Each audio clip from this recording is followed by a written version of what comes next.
أعوذ بالله من الشيطان الرجيم بسم الله الرحمن الرحيم সম্মানিত সুধী, আমরা যে বিষয়টি নিয়ে আলোচনা করব সেটি হচ্ছে কান সম্পর্কে একটি বিস্ময়কর তথ্য, যেটা হয়তো আমাদেরকে অনেক বেশি অগ্রগামী করে দেবে।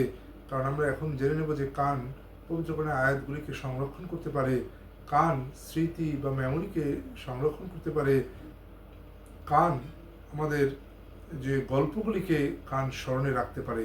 চলুন এই বিষয়টি আল্লাহ তাআলা বলেছেন পবিত্র কোরআনের সূরা আল হাক্কা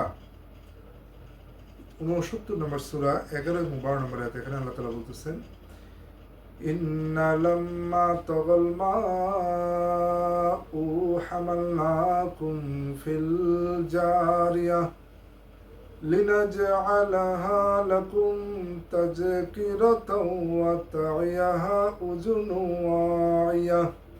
আল্লাহ তাআলা বলছেন, ইন্না লাম্মা তাগাল মাউ, আমরা নিশ্চয়ই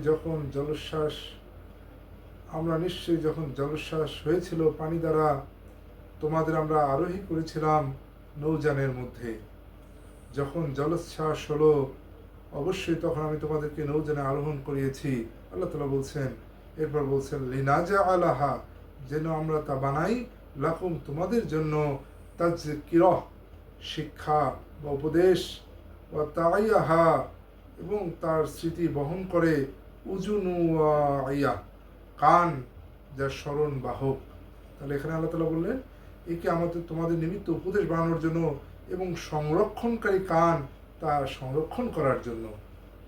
সুবহানাল্লাহ, আল্লাহ বলছেন সংরক্ষণকারী কান তা সংগ্রহ করার জন্য, সংরক্ষণ করার জন্য।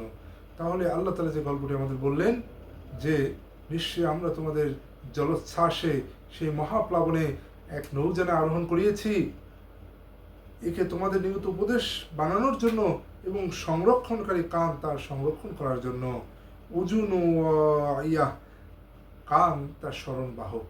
তাহলে আমাদের এই কান, সুবহানাল্লাহ, আমাদের কানগুলি এগুলো আয়াতগুলোকে সংরক্ষণ করতে পারে, এগুলোই গল্পগুলিকে সংরক্ষণ করে, স্মৃতিগুলোকে সংরক্ষণ করে।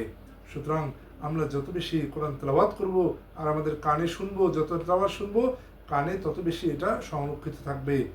আশা করি আপনাদেরকে এইটা অনেক দূর এগিয়ে দেবে সালাতের ক্ষেত্রে, যখন আমরা তেলাওয়াত করি, জিকিরের ক্ষেত্রে, আল্লাহকে স্মরণের ক্ষেত্রে। আশা করি আপনারা অনেক বেশি অগ্রগামী হবেন কানের এই বিস্ময়কর তথ্য জেনে। ধন্যবাদ সকলকে।